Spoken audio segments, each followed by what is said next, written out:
2 लाख होनाया माने सामब्राम बिगुर बायदि राव जादों बिथांमोननिया। माने सामब्राम बिगुरा जेरै सामब्रामखौ हानाय लोगो लोगोनो फोर गेवनानै बिरखारजोबलाङो, बिथांमोननि जा गेरेन्टि 2 लाख करि होनाय बे सामब्राम बिगुरजों रुजुजायो। हाग्रामाया गावहा सरकार दंसेयावबो दिनै रायजो सभानि एमपिखौ सायख'नो हायाखै, बे बिथांनि दुर्बलतानि खोथा। 125 एमेन्डमेन्ट बिलखौ जुलाइ मासनि मा होनो नैबे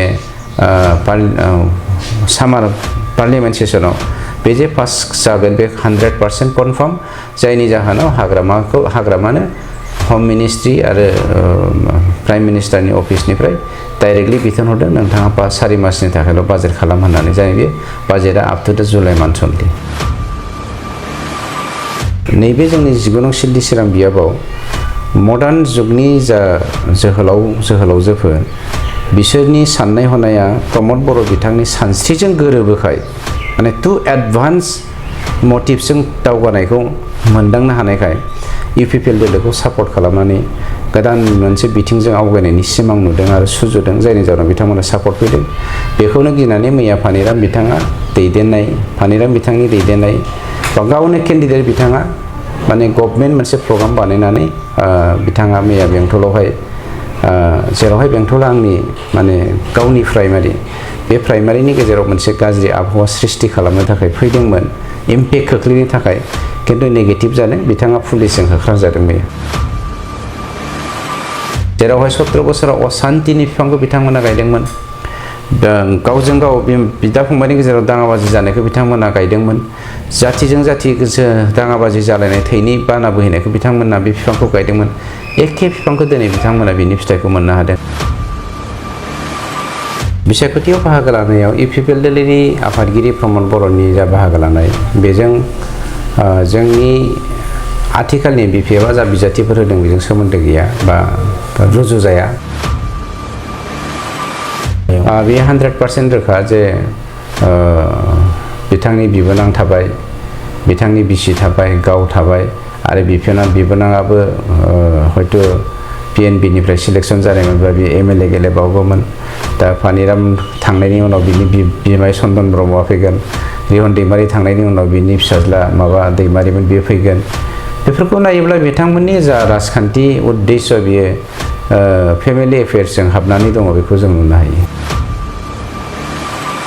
अरुनदयखौ होनायनि उनाव जेब्ला जोङो काउन्सिल बिसायख'थियाव जोंनि रिजाल्टआ गाज्रि जानाय लोगो लोगोनो बिसोरो हस्तक्षेप खालामनानै नैबे 19 नं सिडली चिरां बियाबावहाय फ्राय 8,000 जोंनि अरुनदय मोनखानायफोरखौ दाननानै होयो। डाइरेक्टलि इउपिपिएल दोलोआव दिनैनि दिनाव 70% गासैबो जाति जनगोष्ठीया सापर्टआव दङ। 30%नि इपार हिपार बेफोरबायदि माबा मोनसे जागोन बिपिएफनि सापर्टआव। रिजाल्ट खालि नोंथाङा नाय, हिउज भटआव इउपिपिएल दोलोआ नैबे 19 नं सिडली चिरां बियाबाव देरहानो थांगासिनो। खुलुमबाय, गासैखौ बड'लेण्ड बुब्लिनि जानानै बरायबाय। जों बिजाथिफोरनि गेजेराव थांनानै गोबां बिथांमोननिफ्राय बाथ्राफोरखौ मिथिनो थाखाय नाजादों। गुबुन गुबुन बिधान सभाफोराव जों थांदों आरो बिथांमोननिफ्राय जे माबायदि बिसायख'थि फोसावदिं हाबाफारिया सोलिदों बेनि सायाव गोबां बाथ्राखौनो मोनथिनो आरो बिथांमोननिफ्राय रायजो राजाफोरनि सिगाङाव मिथिहोनो थाखाय नाजाबाय थादों। थिग बेबायदिनो बड'लेण्ड बुब्लिया बे समाव नोंथांमोननो बा नोंथांमोननि गेजेराव दं जोङो सिडली चिरां बिधान सभा आरो बे बिधान सभानि इउपिपिएल राजखान्थि हान्जानि बिजाथि बिथां रनजित बसुमतारी बिथाङा दङ आरो बिथांनिफ्राय गोबां बाथ्राखौनो मिथिनो थाखाय नाजागोन। माबायदि सोलिबाय दं सिडली चिरां जे बिधान सभा बियाबाव बिसायख'थिफोरा माबायदि सोलिगासिनो दं मिथिनो थाखाय नाजागोन। गिबियावनो नोंथांखौ बे सम बड'लेण्ड बुब्लिनि जानो बरायबाय। माबायदि सोलिबाय दं, जिहेते 9 एप्रिलाव जानो थांगासिनो दं, गेजेराव माखासे समल'सै, बिसायख'थिया माबायदि सोलिगासिनो फोसावदिङा?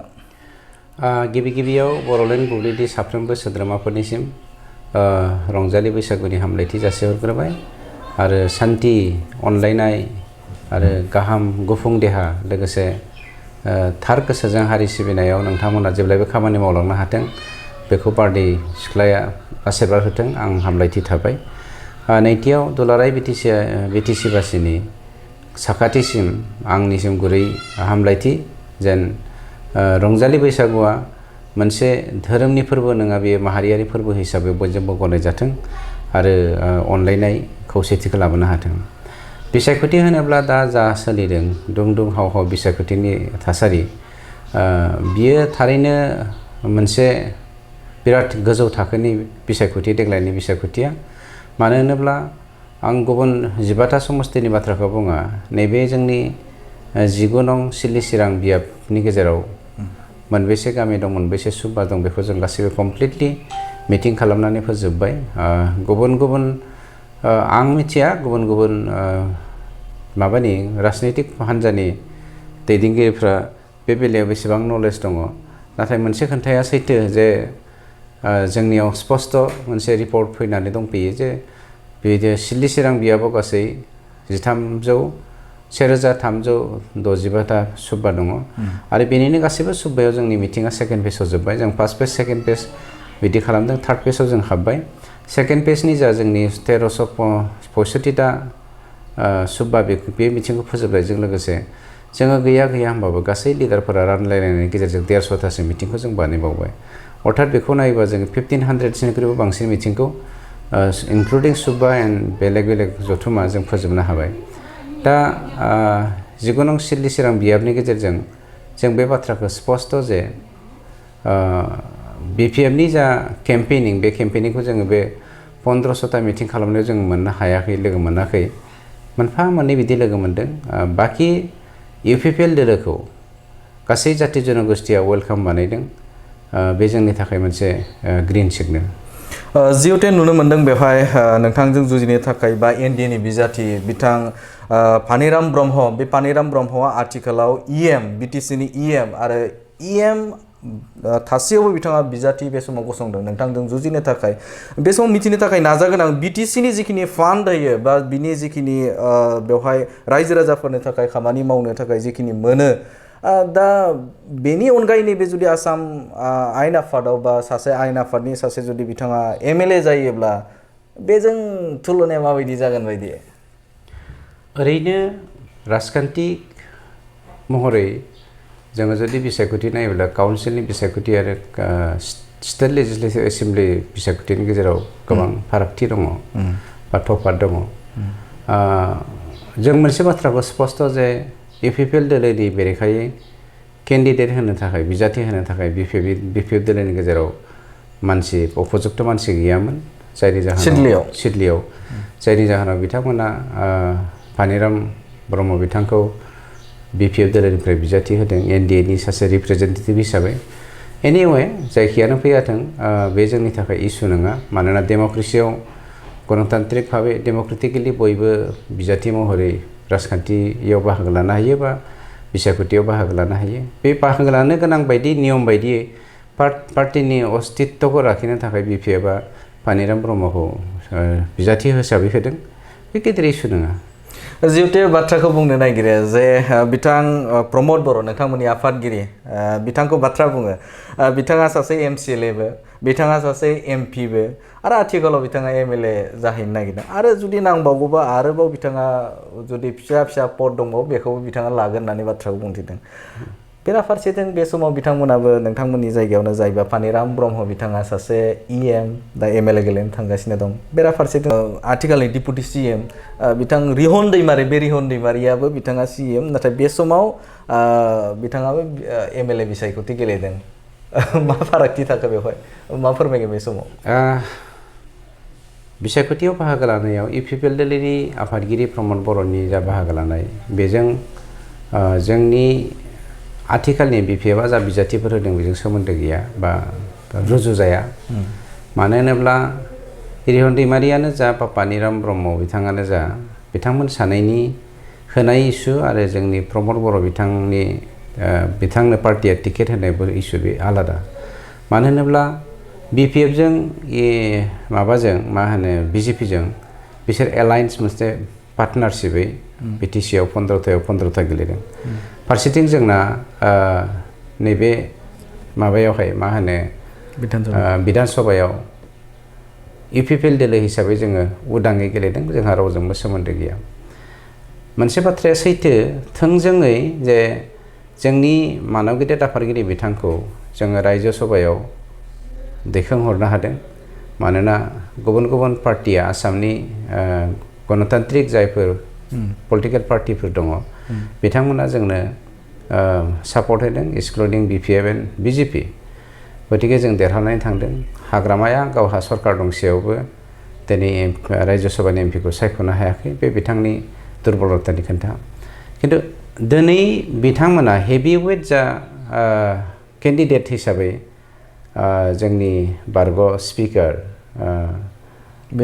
बिश्वजित दैमारी बिथांखौ तामुलपुराव होदों दानिया तामुलपुरा जोंना अस्तित्वनि मोनसे खोन्था फैदों अस्तित्वनि खोन्था थानायखाय जोंनि रायजो सभानि जा बिबान बे बिबाननिख्रुइबो जों सानदों बर'फोरनि अस्तित्वआ जेरावहाय बिश्वजित दैमारी बिथाङा गावनि बेक्तिगत स्वार्थनि थाखाय दोलो बारस्लाय थांदों बेवहाय हारि सिबिनायनि सेन्टिमेन्टआ बिथांनाव खोब खमखौ दिनै रायजो राजाफ्रा नुनो मानो हमजादों रायजो राजाफोरजों बेनिखायनो प्रमद बर'खौनो रायजो राजाफोरनि खावलायनाय बायदि नांगौ होननायखाय जोंनि पार्टिया प्रमद बर' बिथांखौनो पार्टिनि गाहायब्लाबो बा आफादगिरिब्लाबो जोङो बेवहाय टिकेट होदों एनिवे देरहासारनायनि उनाव आसामाव जोङो सरकार दानानै UPPL दोलोआ जोंनि BTCनि 35 लक्ष भारतीय नागरिकखौ माबोरै दैदेनलांनो हागोन बेनि नोजोरखौ जों बोनानै बिथांनो टिकेट होदों फारसेथिं नैबेवहाय जोंना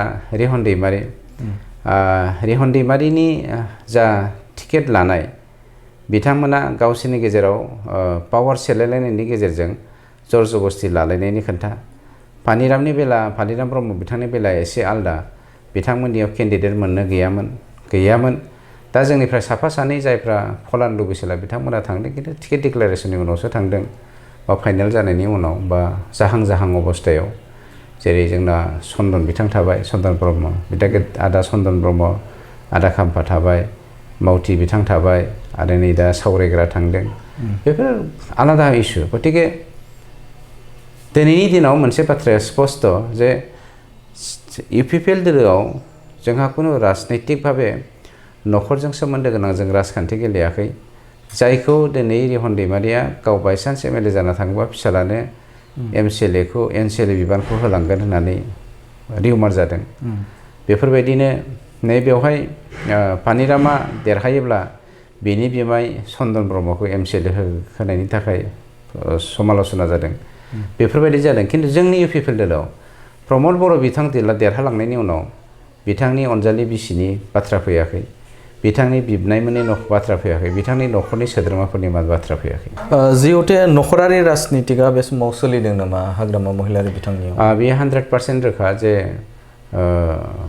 बिथांनि बिबोनां थाबाय बिथांनि बिसि थाबाय गाव थाबाय आरो बिबोनाङाबो हयथ' PNB निफ्राय सिलेक्सन जानायमोनब्ला बे MLA गेलेबावगौमोन दा पानिराम थांनायनि उनाव बिनि बिमाय चन्दन ब्रह्मआ फैगोन रिहन दैमारी थांनायनि उनाव बिनि फिसाज्ला दैमारिमोन बियो फैगोन बेफोरखौ नायोब्ला बिथांमोननि जा राजखान्थि उद्देश्य बियो फेमिलि एफेयार्सजों हाबनानै दङ बेखौ जों नुनो हायो जिहेतु नोंथांनिफ्राय मिथिनो नाजागोन जे नैबे 14 नं चिरांदुवार बियाबा नोंथांनि बियामोन एबा नोंथाङा बेवहाय एक्जिस्टिं बेवहाय EM मोन बा मावफुं सोद्रोमामोन नाथाय जेब्ला 2025आव बिसायख'थि जाबाय बे बिसायख'थि जानायाव नोंथाङा सिगांनि सनाव बाथ्रा बुंबाय थादोंमोन जे आं सेक्रिफाइस खालामगोन आमखानो बा बिथां खाम्फा बरगयारिनो जुदि फैयोब्ला गमामायैनो बिथाङा फैबाय आरो नोंथाङा खोथा बायदि बिथांनो जे 14 नं चिरांदुवारखौ नोंथाङा बिनो होफुंबाय नाथायबा बिथाङा थगायनानै एबा बे समाव नोंथांमोनखौ जाखिनि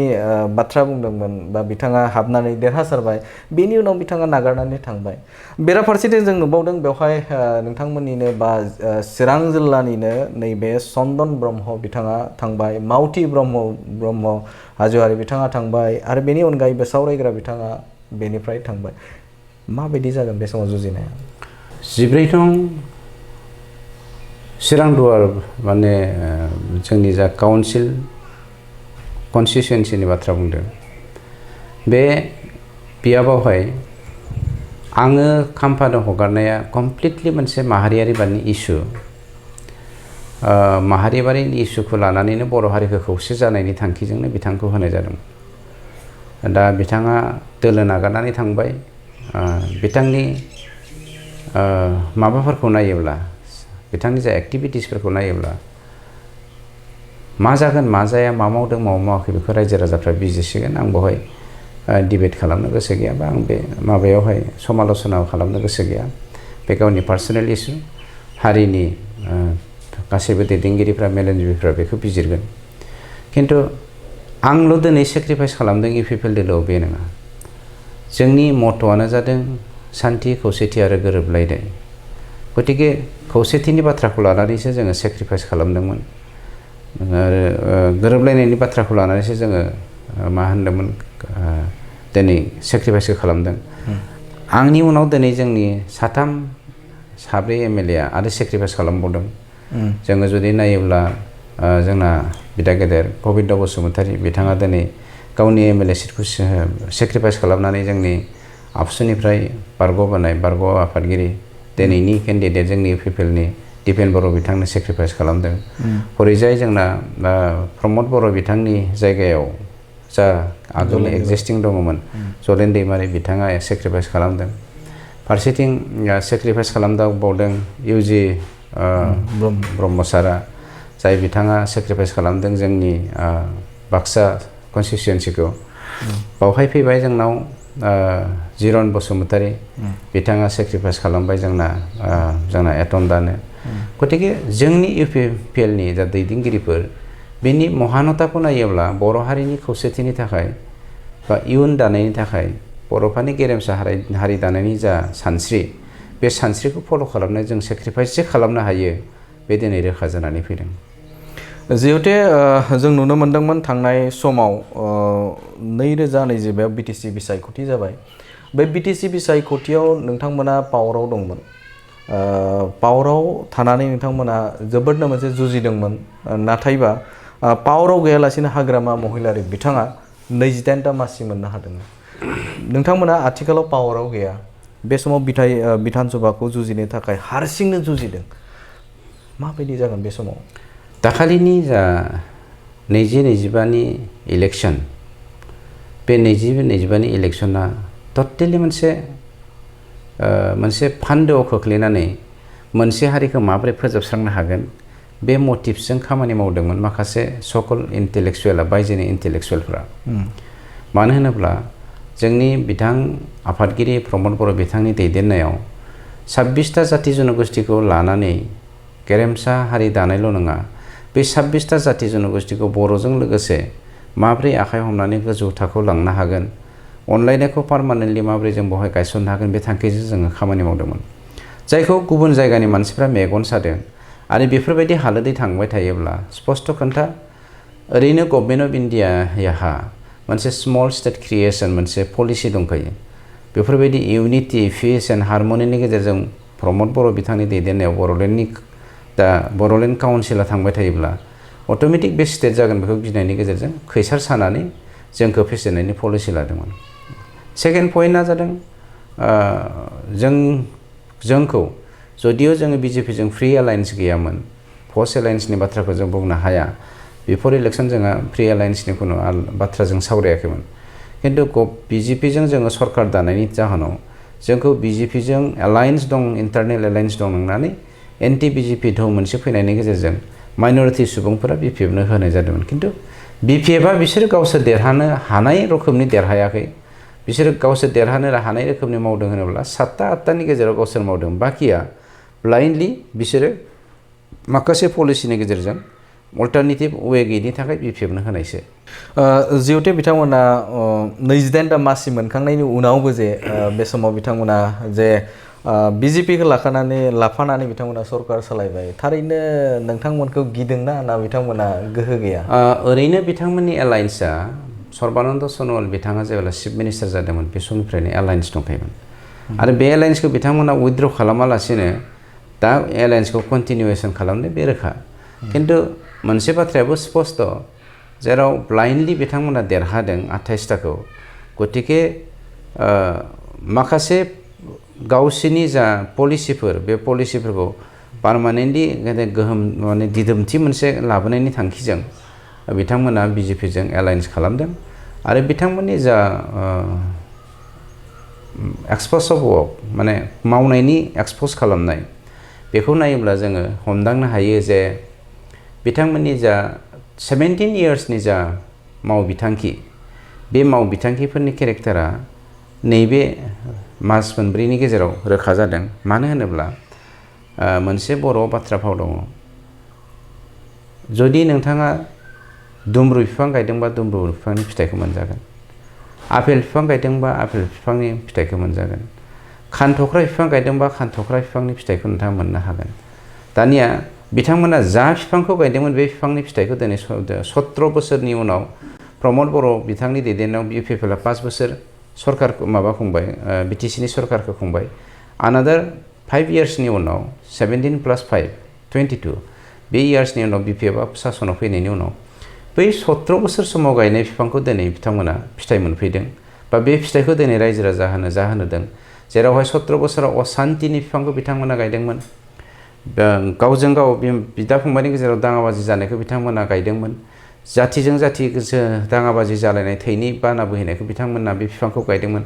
एखे बिफांखौ दिनै बिथांमोना बिनि फिथाइखौ मोननो हादों, जायनि जाहोनाव हिन्दु मुसलमान बिबाद जादों, बर' सान्थालि कनफ्लिक्ट जाफिनदों। बिथांमोननि देनाव दिनै जौ जुवा ड्राग्स भां बेफोरबायदिनि मेलाया जादों, असान्ति सृष्टि जादों। बिसिफ्रा बिमाफ्रा बिहामजोफ्रा बिखुनजोफ्रा गावसोरनि फिसाय गावसोरनि बिहाव गावसोरनि आंगोफोरा न'खरनि धन सम्पति फाननानै जुवा गेलेहैनायनि बे असान्ति सृष्टिखौ दिनै मोनफिननो हादों। जायनि जाहोनाव जों बुंगोन गायनाय बिफांखौ दिनै रायजो राजाफोरनो जाहोनो बिथांमोना नागिरदों। जिहेतु नोंथाङा बिसायख'थि फोसावदिंफोराव नोंथांखौ नुनो मोन्दों आरो बावैसो सान सिगाङाव नोंथाङा बाथ्राखौ बुंथिदों, कनफार्म होननानै बाथ्राखौ बुंथिदों, 100% होननानै बाथ्राखौ नोंथाङा बुंथिदों जे 125थि संबिजिरा सोदांनायनि बाथ्राखौ नोंथाङा रायखांबाय थादों। थारैनो माबायदि बे गमामायैनो जाफुंमारगोन नामा बेयो? आं दिनैबो नोंथांनि मिडियाजों 35 लाख BTC बासिनो गेरेन्टि होनो नागिरदों। बे जोंनि गेरेन्टिनि गेजेराव मोनसे गेरेन्टि जे 125 एमेन्डमेन्ट बिलखौ जोंनि सरकारनि दिनावबो प्रमद बर' बिथांनि दैदेननायाव आरो दुलाराय बर' फरायसा आफादनि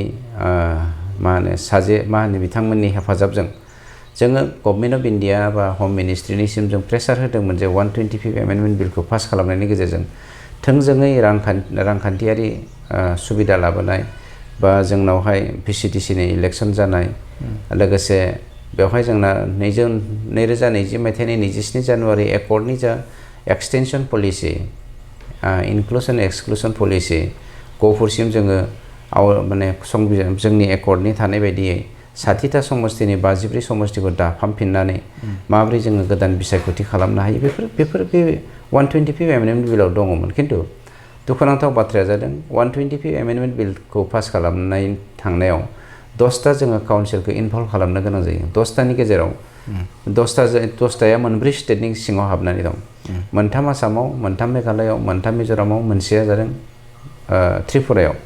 दा त्रिपुरा, मिज'राम आरो मेघालय गभर्नमेन्टआ सापर्ट खालामैनि जाहोनाव जोंनि माखासे दिल्लीनि जोंखौ वेल बर'फोरनि वेल विजारफ्रा जोंनो साजेसन होनाय बायदि नैबे 3 council inside the state of Assam state like Bodoland, Karbi Anglong and Dima Hasao, बे 3 काउन्सिलखौ लोगो नांनानै 125 एमेन्डमेन्ट बिलनि बाथ्राखौ सावरायोब्ला खामानिखौ मावफुंनो हागोन गोरलैयैनो होननाय लेखा बे प्रप'जालखौ आबसुनिफ्राय होनाय जादों। अलरेडि बे साबमिटेड। गतिके 125 एमेन्डमेन्ट बिलखौ जुलाइ मासनि नैबे सामार पार्लियामेन्ट सेसनाव बे जे पास जागोन बे 100% कनफार्म, जायनि जाहोनाव हाग्रामानो हम मिनिस्ट्रि आरो प्राइम मिनिस्टारनि अफिसनिफ्राय डाइरेक्टलि बिथोन हरदों नोंथाङा 4 मासनि थाखायल' बाजेट खालाम होननानै, जाय बे बाजेटआ आप टु द जुलाइ मान्थ अनलि। जिहेतु बिथां हाग्रामा महिलारि एबा BPF राजखान्थि हान्जाया बे बाथ्राखौ बुंनायखौ नुनो मोन्दों जे 125थि संबिजिर सोदांनायखौ 2019 मायथाइयावनो लाबोनाय जादोंमोन आरो बेखौ बै एकर्डजों बेहा सोमोन्दो गैया होननानै बाथ्राखौ मख'दों। मा बुङो बे समाव? नङा, थारैनो बे एकर्डजों सोमोन्दो गैयामोन, खिन्थु दिनैनि दिनाव एकर्डजों सोमोन्दो दङ, जायनि जाहोनाव 2019निफ्राय माबाबोनायखौ बेखौ हायाखै। मानोना 3 स्टेटआ बेयाव अप'ज दङमोन। खिन्थु दिनै 3 स्टेटखौ जों एक्सक्लुड खालामनानै मोनसे स्टेटनि सिङाव, आसामनि सिङाव जा आसाम गभर्नमेन्टआ ग्रिन सिगनेल जोंनो होखाबाय, जायखौ जोङो ग' हेड मोनसे माबायाव दङमोन बै टाइमावनो। खिन्थु बिसोर होयैनि जाहोनाव जोङो दा आसामनि 3 काउन्सिलखौ लानानै बे खामानिखौ मावनो थांदों। बिथांमोननि दिनाव बिथांमोना जा बुंदों बेबो सैथो खिन्थु जोंनो जा बिथोन होनानै सुबुरुन होनानै खामानिखौ मावनो होदों बेबो 100% सैथो। नोंथांखौ मिथिनो नाजागोन जे नैबे बिधान सभायाव एबा सिडली चिराङाव नोंथाङा बिजाथि महरै गसंदों UPPLनिफ्राय देरहालांनायनि उनाव गिबि मा खामानिखौ मावनो थाखाय सिगांदों आरो बे समाव रायजो राजाफोरनि गेजेराव मा आयदाखौ लानानै नोंथाङा हाबबाय दं? मेनिफेस्टो बायदियै जोंहा पार्टी बायदियै 40निख्रुइबो बांसिन जोंहा माखासे मावनो गोनां जोंनि मेनिफेस्टोआव होखानाय दङ। बेनि अनगायैबो पार्टिकुलारलि आंहा माखासे एक्सट्रा पलिसि दङ। नैबे 19 नं सिडली चिरां बियाबनिफ्राय 2,19,000 मानसिफोरनि भटार्सफोरनि भारतीय नागरिकफोरनि गासैबो बिमा बिफा बिदा फंबाय बिब' बिनानाव रायजो राजाफोरनि सापर्ट मोननानै आङो जेब्ला एसेम्ब्लियाव बाहागो लाहैगोन एसेम्ब्लियाव बाहागो लाहैनायनि उनावनो थोंजोङै आंनि खामानिया जागोन जोंनि नैबे 19 नं सिडली चिरां बियाबनि मेइन बयनिख्रुइबो देरसिन खामानिया जागोन हेल्थ सेक्टर। मानो होनोब्ला जोंनि नैबे चिरां समस्तियावहाय सिडली चिरां समस्तियाव मेलेरियाजों बुफबजानाय आरो टाइफयडजों बुफबजानाय जाय मेलेरिया टाइफयडखौ दिनै भुटान बायदिया जिर' टलारेन्स खालामनो हाबाय खिन्थु जोंनि नैबे भुटाननि आफाङाव बे मेलेरिया टाइफयडआ बारा जानानै दङ। बेखौ फोजोबस्रांनायनि थाखाय बा निर्मुल खालामथारनायनि थाखाय मा पलिसि खालामनानै जों फोजोबनो हागोन बेखौनो आं मेइन एजेन्डा हिसाबै जों लायगोन। 2 नाम्बार एजेन्डाया जागोन जोंना इर'सन एन्ड फ्लाड दै खुरखानाय आरो दैबाना। बे मोननैयाबो बिराद गिदिर मोनसे इस्यु। बेफोर इस्युखौबो जों फोजोबनो नाजागोन। माबोरै जोङो इर'सनखौ प्रटेकसन खालामगोन माबोरै जोङो फ्लाडखौ जोङो प्रटेकसन खालामगोन बेफोर आंनि मोनफा एजेन्डा जागोन। थामथियाव जागोन एडुकेसन सेक्टर इनक्लुडिं द रड एन्ड कमिउनिकेसन।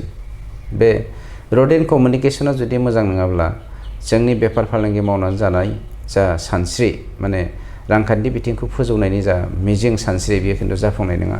बेनिखायनो रड एन्ड कमिउनिकेसनखौ जेरैखि जायाबाबो 100% सोदांनानै बा फोसाबनानै बा बानायनानै जोङो इक'नमिक बेकबनखौ जोङो स्ट्रं खालामनो हायोबासो इडुकेसनेलिबो जोङो स्ट्रं जागोन। बेनो आंनि थामथि। 4थियावसो इडुकेसना फैगोन आरो इडुकेसन नङाबा जे मोनसे हारिया थांना थानाया गोरलै नङा गावनि सिनायथिखौ मुलुग दरबाराव सिनायथि होनायाबो गोरलै नङा। बे आंनि 4थि थांखि जागोन आरो बेफोरबायदिनो फिसा फिसौ गोबां दंबावो रिजन वाइसै बे खामानिखौ फोजोबलांनो थाखाय आं हाबाफारि लागोन। इन्डिभिजुवेल हिसाबाव आङो मोन्थिनो नाजागोन जिहेते खायसेफोरा आइजोफोरा गोबां जेंना गोग्लैनायखौ नुनो मोन्दों। समस्ति वाइसआव बे बिधान सभा वाइसआव बे जेंनाफोरा जानायखौ नुनो मोन्दों। जेरैहाय जोङो अरुनदयनि जेंनाया गोबां जायगायावनो जादों। नोंथांमोननि नैबे बिधान सभायाव बा बेफोरबायदि जुदि जेंना जुदि जादोंब्ला बिथांमोननि थाखाय नोंथाङा मा राहा लानो थाखाय नाजागोन? जिहेते MLA नि गेजेरजोंसो बेखौ नैबे अरुनदयखौ होफुंनाया जायो। मा बुङो बे समाव मा राहा लागोन? अरुनदय इस्युआ दिनैनि नैबे BTR इलेक्सनावहाय मोनसे मेजर रल लानानै दङ। मानो होनोब्ला जोंनि नैबे सिडली चिरां बियाबावबो 19 नं सिडली चिरां बियाबावबो अरुनदयखौ होजोबनो हायाखै। जोंना MLA मा होनो जयन्त बसुमतारी आरो MLA निर्मल कुमार ब्रह्म बिथांमोन सानैयाबो होजोबनो हायाखै आरो बे टटेलि आसामनि इस्यु। जोंनि UPPL सरकारा मानब गिदिर UG ब्रह्म बिथांनि दैदेननायाव आसाम गभर्नमेन्टनिफ्राय नैबे अरुनदयखौ हरनाय जादोंमोन। अरुनदयखौ होनायनि उनाव जेब्ला जोङो मा होनो काउन्सिल बिसायख'थियाव जोंनि रिजाल्टआ गाज्रि जानाय लोगो लोगोनो बिसोरो हस्तक्षेप खालामनानै नैबे 19 नं सिडली चिरां बियाबावहाय फ्राय 8,000 जोंनि अरुनदय मोनखानायफोरखौ दाननानै होयो। 8,000 नोंथाङा एकुरेट बेखौ सार्भे खालामदों? सार्भे खालामजोबदों, जोंनाव रेकर्ड दंजोबो। दा 8,000 अरुनदय दाननाया मोनसे दुखुनांथाव आरो लासिंसिं बाथ्रा। मानोना आं मोनसे बाथ्राखौसो बुंनो नागिरो। जुदि हाग्रामाया बिथाङा सानदोंब्ला बा BPLनि दैदेनगिरिफ्रा सानदोंब्ला गावसिनि बिमायाल' बर' बिमा, सोरबा UPPL सापर्टारनि बिमाया बिसोरनि बिमा नङा होननानै, सोरबा राजबंशी बिमाया बिमा नङा होननानै, सोरबा मुसलमान बिमाया बिमा नङा होननानै, सोरबा सान्थालि उराव गुरखा गासै जाति जनगोष्ठीनि बिमाफ्रा बिमा नङा, BPFनि सापर्टारफ्राल' BPF बिमा जानो हायोब्ला आं सानगोन बिथांमोना रियेल पलिटिसियान नङा। आरो बिथांमोननि जा बुंनाय बड'फानि सानस्रिखौ खुगायावल' बुंनानै हारिखौ धंस खालामनायनि मोनसे पलिसिसो होननानै आं सानगोन। खिन्थु आं दिनै नोंथांनि मिडियानि जों मोनसे बाथ्राखौ रोखा बुंगोन, जोङो सरकाराव फैनाय लोगो लोगोनो जोंनि थांखिया बे नङा जे BPFनि बिमाफ्रा मोननाय बा बिनानावफ्रा मोननाय नैबे अरुनदयखौ जोङो दाननानै बिथांमोना जेरै जोंनि बिमाफोरनि, जोंनि बिब' बिनानावमोननि, जोंनि रान्दि बिमाफोरनि खुगानि ओंखामखौ सेनानै गुबुननो हैदों, जोङो खिन्थु सरकाराव फैनाय लोगो लोगोनो BPFनि सापर्टारफोरनि बिमानि ओंखाम, खुगानि ओंखामखौ सेनानै जोङो फोजोबस्राङा। बरन्स जोङो बिथांमोना सोरबा BPFनिफ्रा दङब्ला मोनबावनो गोनां बेफोरनोबो जों होबावगोनसो, जोंनि UPPL सापर्टारफोरनो होजोबसै होननानै। बेसेबांसिम थांखि लादों नोंथाङा बे समाव? जाय दानजानाय बेखौथ' नोंथाङा होगोन, बेनि अनगायैबो थांखिफोर लादोंमोन जे एसेबां थावजेन्ड बा एसेबां होगोन? ओरैनोथ' जायफ्रा दानजादों बिथांमोना जेनुइनलि एस पार दा नर्म्स बिथांमोना माबाखौ मोनदोंमोन, अरुनदयखौ मोनदोंमोन। आरो जोंनि दिनावहाय सोरबा BPF सापर्टार, सोरबा कंग्रेस सापर्टार, सोरबा UPPL सापर्टार, BJP सापर्टार बेफोरबायदि जों रानाखैमोन। जाय बिमाया अरुनदय मोनथावना नर्म्सआव गोग्लैयो बिथांमोननो जों होजोबदोंमोन। दा बेफोर मोनथावनाफोरखौ फोजोबखांनायनि उनाव जायफोर जोंना second, third page, fourth page बिदि थालांगोन बेफोरखौ जोङो साफ्रोमबो बिमानोनो फोजोबनायनि बिथांखि लागोन। जिहेतु नैबे चिरां होननानै बुङोब्ला माखासे जेंनाफोरा दङ। नोंथाङा दै खुरखानायनि जेंनाफोरखौ बाथ्राखौ मख'बाय। दा बेनि अनगायैबो जिहेतु साखाथियावनो नैबे नेसनेल पार्क जिहेतु गोदानै गायसनदों नोंथांनि दिनावनो, बा नोंथाङा जेब्ला मावफुं सोद्रोमा महरै दंमोन बे समावनो नोंथांमोननि नाजानायाव बे जाफुंनो हादों। बेनि थाखायबो जिहेतु सासे MLA महरै जायोब्ला, देरहालाङोब्ला बेवहाय गोबां रल थायो। बेनि थाखाय माबाफोर सानगोन नामा? मोनसे हारिखौ जौगाहोनोब्ला बे जौगानाय हारिया मिथिंगाजों जेब्लायबो सोमोन्दो दङ। आरो बे थांखिजोंनो 17 बोसोराव BPFआ हाग्राखौ डिस्ट्रय खालामजोबनायखाय, फोजोबस्रांनायखाय जोंनि प्रमद बर' बिथांनि दैदेननायाव बिथां गेदेमानि जा सानस्रि, बे सानस्रि बायदियै जोङो मोननै नेसनेल पार्कखौ जोङो दाफुंनो हादोंमोन। मोनसे रायमना नेसनेल पार्क, मोनसे सिखना जोहोलाव नेसनेल पार्क। रायमना नेसनेल पार्कआ कमप्लिटलि सेफ एन्ड सेकिउर जानानै दं दिनैनि दिनाव। खिन्थु नैबे सिखनाजार नेसनेल पार्कखौ दिनैसिमबो सेकिउर खालामनो हायाखै। एनिवे जों मोनसे बाथ्राखौ बुजिनांगोन, हाग्रा बंग्रा थायाबा नोङो बेवहाय मा होनो रायजो जानायनि सिमाङा फैलारखा।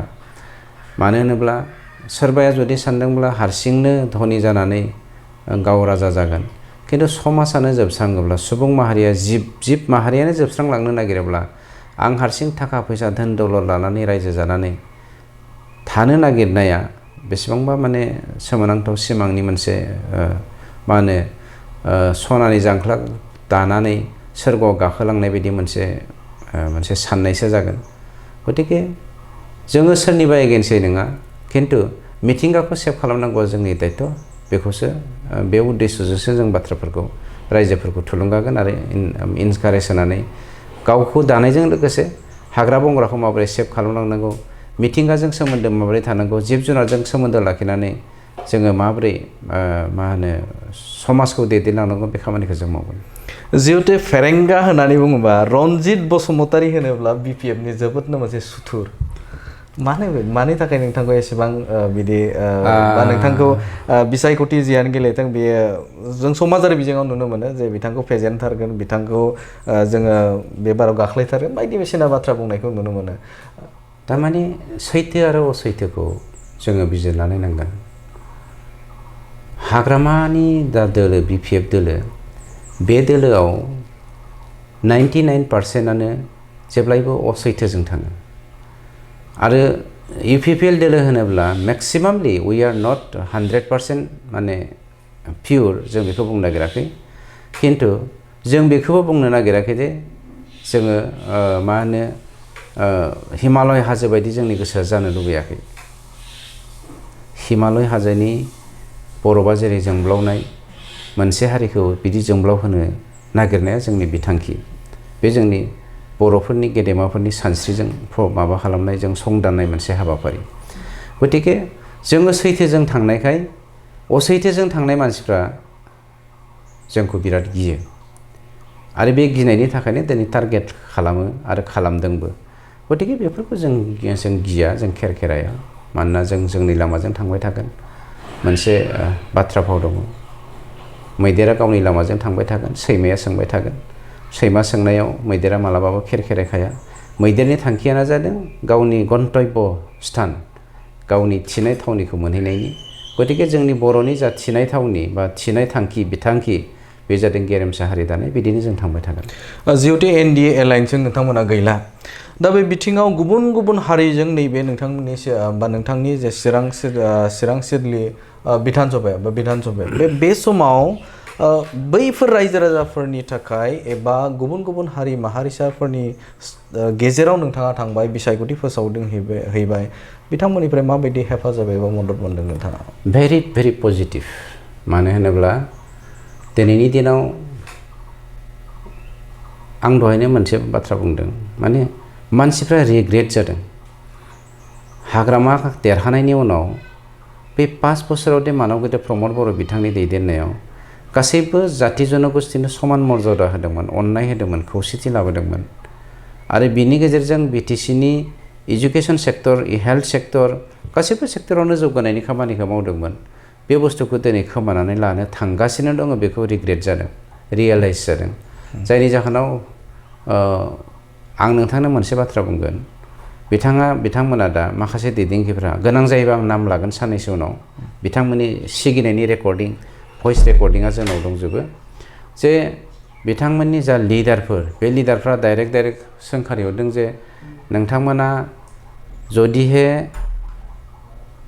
बिपिएफनि इलेक्सनाव भट होआ नैबे बिसायख'थियाव अब्ला नोंथांमोननि इयुना गाज्रि जागोन होननानै दम होनाय रेकर्डिंबो भइस रेकर्डिंबो जोंनाव दङ गोनां जायोबा जों दामगोन खिन्थु जों बेफोरबायदि दावराव दावसिखौ खालामनो गोसो गैया जाया आं नंखायनो नोंथांमोननि मेडियानि गेजेरजों बेखौसो खावलायदों जेरावहाय जोंनि जा थांखि बे थांखिया जादों बर'नि थांखिया गेरेमसा हारि दानायजों लोगोसे गासैबो जाति जनगोष्ठीखौनो बै गेरेमसा बिफांनि साफा साफा जोङो हासार साफा जोङो दै साफा जोङो बेनि क्ल'र'फिल होननानै जों जुदि हमनानै लायोब्ला हमनानै लानाय हिसाबै इनडाइरेक्टलि डाइरेक्टलि इउपिपिएल दोलोआव दिनैनि दिनाव 70% गासैबो जाति जनगोष्ठीया सापर्टआव दङ 30%नि इपार हिपार बेफोरबायदि माबा मोनसे जागोन बिपिएफनि सापर्टआव रिजाल्ट खालि नोंथाङा नाय हिउज भटआव इउपिपिएल दोलोआ नैबे 19 सिडली चिरां बियाबाव देरहानो थांगासिनो जिहेथु बाथ्रा मख'बाय थादों जे गुबुन गुबुन जायगाफोराव बे जेंनाया सोमजिखांदों नोंथाङाबो गुबुन गुबुन जायगायाव बिसायख'थि फोसावदिंबाय जे लाइमोनफोरनो बे समाव बिपिएफ राजखान्थि हान्जा दैदेननाया बे समाव गेरेन्टि होनानै बिथांमोना 2 लाख रां होनायनि बाथ्राखौ मख'दोंमोन जेंनाया नुजाथिराखै बे समाव लाइमोनफोर बे 2 लाखखौ मोनगोन ना मोना 2 लाख होनाया माने सामब्राम बिगुर बायदि राव जादों बिथांमोननिया माने सामब्राम बिगुरा जेरै सामब्रामखौ हानाय लोगो लोगोनो फोर गेवनानै बिरखारजोबलाङो बिथांमोननि जा गेरेन्टि 2 लाख करि होनाय बे सामब्राम बिगुरजों रुजुजायो मानो होनोब्ला बिथांमोना जाय 2 लाखखौ होदों दिस इज पियरलि पलिटिकेल इशु बिसोर सासेबो इयुननो होआखै जाय मानसिनो होदों बियो पार्टिनि लिडार बेयो हयতো भिसिडिसिआव थागोन बहाबा मेम्बाराव थागोन बहाबा पलिटिकेलि बायदिसिना दायित्व लानाय थागोन बेनिफ्राय मा खालामदों बे थाखाखौनो होनानै बख'नानै बिसोरो पार्टि फान्डआवहाय सोफिनदों जोंनाव गोबां बेफोरबायदि फोरमान दङ एनिवे बिथांमोननि गेरेन्टिया जे फेलियार बे बुस्थुखौ दिनै समाजा हमनो हादों आरो बिथांमोननि बे गेरेन्टिनि गेजेरजों देग्लायनि नैबे बिसायख'थियाव बिथांमोना डिफेन्सिभ होनो हाया जिएनजेडनि मोनसे दोहौ फैनायखौ नुनो मोन्दों अदालगुरिनिफ्राय लानानै गसाइगावसिम मोनसे जिएनजेडनि मोनसे दोहौ फैदों इउपिपिएल राजखान्थि हान्जाया बे दोहौजों बा बिथांमोननिफ्राय माबायदि हेफाजाब मोननो हानायनि मिजिंथि दं जिएनजेडनि जा इस्यु बेयो समनि खावलायनाय जोङो गोदोनि जुगफोरखौ नायोब्ला दिनैनि दे मडार्न मुगा गोदान जुग बे जुगनि जा सिनारिय' बे सिनारिय'आ टटेलि डिफारेन्ट मानो होनोब्ला दिनैनि जुगनि मानसिफ्रा आरोंदायारि मोनसे माबाजों बेसादफोरजों सोमोन्दो गोनां टेकनिकेल माबाफोरजों सोमोन्दो गोनां गतिके बियो केवल मात्र फिजिकेल बा ब्रेननि खामानिल' नङा बियो टेकनिकेलि मानसिफ्रा ओरैबायदि स्मार्ट जाबाय ओरैबायदि एडभान्स जाबाय जे नैबे ओल्ड मडेलनि सिन्ताधाराजों समाजखौ जुदि दैदेनलांनो नागिरोब्ला 21st सेन्चुरिनि बै जौगानाय मानसिफोरजों चेलेन्ज खालामनानै हारि दानाय हालाम दानाय रायजो दानाय हादोर दानाया माने सिमांफुरियाव सनानि न' लुनाय बायदि गतिके बियो समनि खावलायनाय बा समनि हांख्रायनाय बेखौ नोंथाङा हमथानोबो हाया बादा होनोबो हाया बा बिनि बेरेखायै गसंथेनोबो हाया समनि फिथाइखौ समा होदों हेफाजाब मोननायनि मिजिंथि दं नामा नोंथाङा बे लाइमोनफोरनिफ्राय डेफिनेटलि मानो होनोब्ला बेखौ गिनानैनो बे नैबे जोंनि 19 नं सिलदि चिरां बियाबाव मडार्न जुगनि जा जोहोलावजोफोर बिसोरनि साननाय हनाया प्रमद बर' बिथांनि सानस्रिजों गोरोबोखाय माने टु एडभान्स मटिभजों दावगानायखौ मोनदांनो हानायखाय इउपिपिएल दोलोखौ सापर्ट खालामनानै गोदान मोनसे बिथिंजों आवगायनायनि सिमां नुदों आरो सुजुदों जायनि जाहोनाव बिथांमोना सापर्ट फैदों बेखौनो गिनानै मैया फानिराम बिथाङा फानिराम बिथांनि दैदेननाय बा गावनो केन्डिडेट बिथाङा माने गभर्नमेन्ट मोनसे प्रग्राम बानायनानै बिथाङा मैया बेंटलावहाय जेरावहाय बेंटला आंनि माने गावनि प्राइमारि बे प्राइमारिनि गेजेराव मोनसे गाज्रि आबहावा सृष्टि खालामनो थाखाय फैदोंमोन इम्पेक्ट खोख्लैनो थाखाय किन्तु नेगेटिभ जादों बिथाङा पुलिसजों होख्रांजादों मैया भटार्स रायजो राजाफोरखौ मा खावलायगोन जिहेतु 9 एप्रिलावनो जानो थांगासिनो दं बिसायख'थिया बे समाव बारा समबो गैला मा खावलायनो नागिरगोन 19 नं सिलदि चिरां बियाबनि 2,19,000 जोंनि भटार्सफोर आसामनि थामथि बयनिख्रुइ पपुलेसन गोनां मोनसे बियाब बे बियाबनि मोनफ्रोमबो हारिनि साफ्रोमबो व्यक्तिनिसिम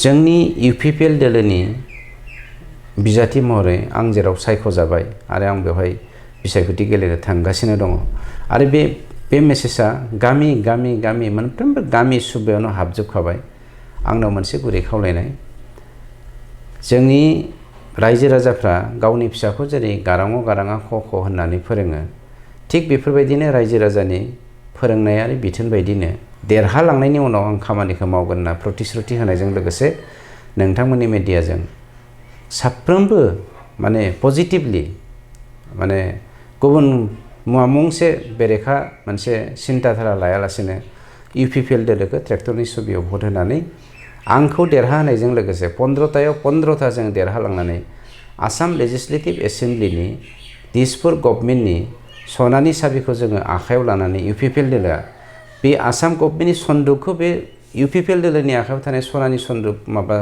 साबिजों माबोरै खेवनानै जोंनि मोनबा जिल्लाखौ माबोरै जौगानायाव खामानि मावनो हागोन बेखिनिखौ खावलायनाय थाबाय आरो आसा खालामदों जोङो 15थायाव 15थाखौ देरहानाया सियर नंगौ बिथांनिफ्राय जों गोबां बाथ्राखौनो मिन्थिनो मोनबाय जे फैगौ जे जानो गोनां 9 एप्रिलाव जानो गोनां जे आसाम बिधान सभा बिसायख'थि बे बिसायख'थिनि सायाव दे सिडली चिरां बिधान सभायाव दे माबायदि थासारि जागासिनो दं इउपिपिएल राजखान्थि हान्जाया माबायदि बिसायख'थि फोसावदिं खालामबाय थादों बेनि सायाव गोबां बाथ्राखौनो मिन्थिनो मोनबाय थांनाय सरकारनि समाव माबायदि सोलिदोंमोन आरो आथिखालनि जे सोरखार एबा बिटिसिनि सोरखारा माबायदि थासारिजों रायजो राजाफोरखौ लांनो नागिरदों आरो बिथांमोननि थांखिफोरा मा बेनि सायावबो बिथांनिफ्राय गोबां बाथ्राखौनो मिन्थिबाय आरो इउपिपिएल राजखान्थि हान्जाया बे समाव बिथांमोननि मेनिफेस्ट'नि गेजेरजों आरो रायजो राजाफोरनाव जाखिनि रादाय होनानै बे समाव बिसायख'थि फोसावदिं खालामबाय थां बे बाथ्राखौ बिथाङा रोखायै फोरमायथिदों आरो फैबाय थानाय समाव आसाम बिधान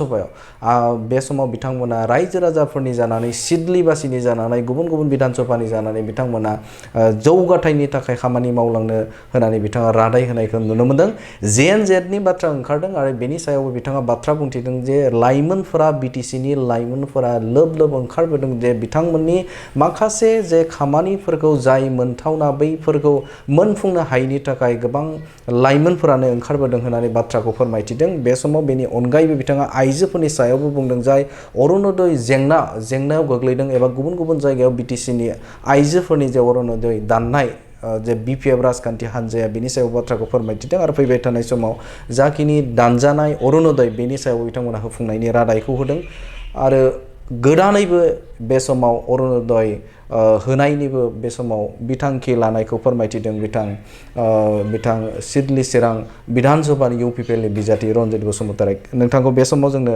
सम जिहेतु बिसायख'थिया बे समाव गोख्रों भाबै सोलिबाय दं थेवब्लाबो एसे सम दिहुननानै जोंनो होबाय बेनि थाखाय जोबोद जोबोद साबायखर बावबाय। गोजोन्थों। Thank you.